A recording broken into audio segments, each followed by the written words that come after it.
Marvel is showing what big brass balls they have by announcing that Captain America 3 will be released on the same day as the Superman and Batman Togetherness Man of Steel sequel on May 6th, 2016. Shots fired. Am I right? Or am I right? Well, here's the thing. They had announced that it was going to be May of 2016 back in June. Mm-hmm. So that was always their intention. Like Marvel Disney did, yeah. Now, Warner DC pushed back Batman Superman because that movie's a train wreck. Which was going to be that was going to be a 2015 release. That was going to be a July 2015. They had to move it back to May 2016 just to get their shit together. Yeah. So it's not really Marvel, you know, saying, "Hey, we're going to release the same week." It's like, "Hey, we got our shit together, so good luck with that release date, guys." I did say that in kind of a different way than how I actually feel, because no, Marvel is standing its ground because it's got nothing to be afraid of. It's going to win that weekend easily. Easily. Well, Marvel is, we've never seen Marvel and DC go head-to-head against each other same weekend, same day. Right. But I think it's pretty clear, at least to me, Marvel is going to kick ass.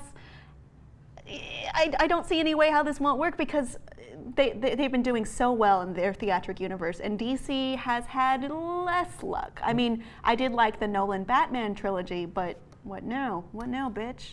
What's going to happen is that Warner Brothers and DC will cave. They'll move. Yeah, they'll move. Whether it be earlier or later, it won't be that weekend. Yeah, the biggest thing about this announcement isn't that like they're fighting over that one date. The biggest thing is that Marvel has now confirmed that it'll be Captain America 3. That date was already set in stone. For a movie. For a Marvel movie. And now they're saying, oh yeah, look at the shit that we just did. Yeah, we're gonna do Captain America 3 on that weekend. And DC's like, oh, okay, oh, no, that's cool. We're gonna stay too. Yeah, but they're gonna move. Yeah.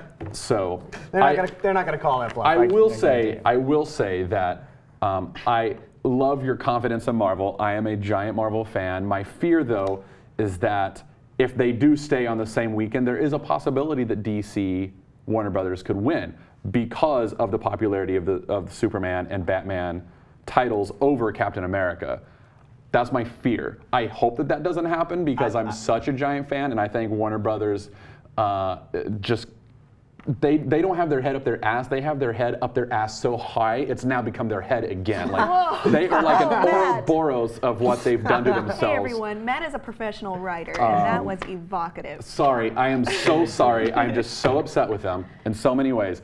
But my fear would be that the popularity of that particular franchise would win out despite the quality of the Captain America 3 movie over. But if we look at the theatrical track record, Man of Steel was not as well received. I have some numbers for you. Oh, do you? Yes. On Rotten Tomatoes, Man of Steel has 56%.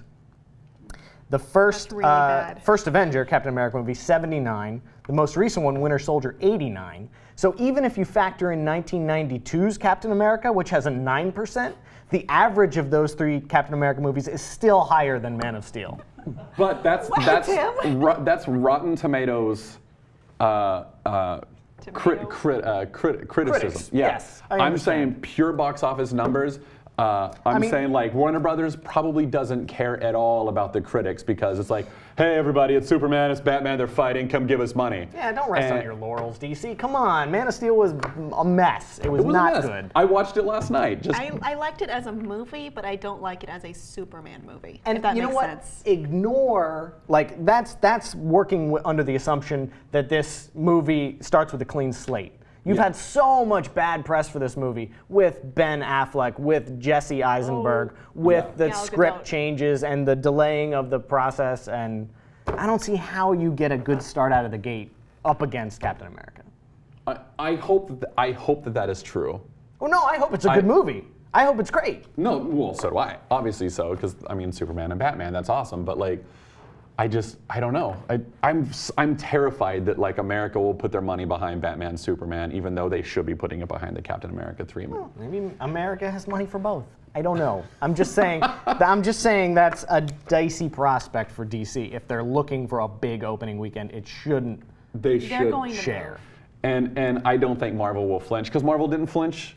DC was like, oh, we're gonna take that day too for Batman, Superman, and Marvel was like, oh, okay. Yeah, sure. Whatever. Because because we're going to keep it. And they're like, yeah, but Batman, Superman. Yeah, okay. So our consensus is Marvel should win.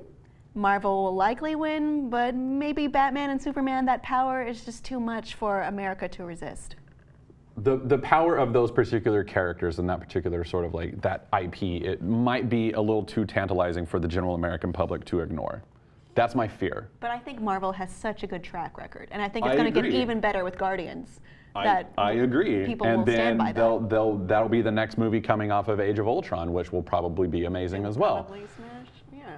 But my fear is still like the American public will be like, Captain America, Batman! So that's my fear. What do you think of Captain America 3 and Man of Steel 2 opening on the same day? And who will become the ultimate victor? What will happen in between this time? Let us know what you think below in the comments, and please be sure to subscribe.